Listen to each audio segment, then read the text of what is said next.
প্রবাস বড় শান্তির জিনিস না, বড় কষ্টের জিনিস যে প্রবাসে ছিল। কবির কথাই সত্য।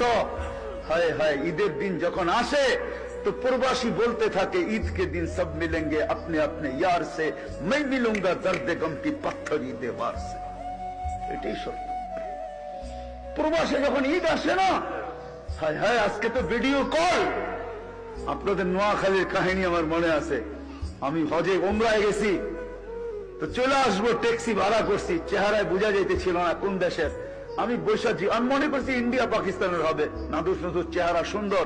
তো আমি উর্দুতে জিজ্ঞাসা করলাম, তোমার বাড়ি কোথায়? বাংলাদেশে। তাহলে আমি বললাম, তোমার সাথে তার উর্দু বলে কোনো দরকার নেই। কোথায় বাড়ি? কয় নোয়াখালী। কতদিন এখানে? কয় 25 বছর। বাড়ি গেছো কয়দিন পর পর বাড়ি যাও? কয় 2 থেকে 3 বছর পর। আমি বললাম, মাইনা নিলাম 2 বছর পর, তাহলে 25 বছর আপনি 12 বার বাড়ি গেছেন, ঠিক না? তো বলে, হ্যাঁ হুজুর, তাই হবে।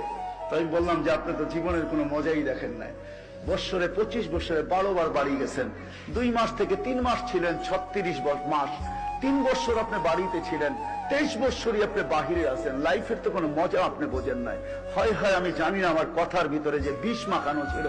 সে হ্যান্ডে গাড়ি চালানো ছেড়া দিয়া সাইড করে চোখের পানি ছেড়া দিছে। হুজুর, আপনি বোঝেন, আমার পরিবার পরিজন বোঝে না। আমার মেয়ে আজকে আমাকে ফোন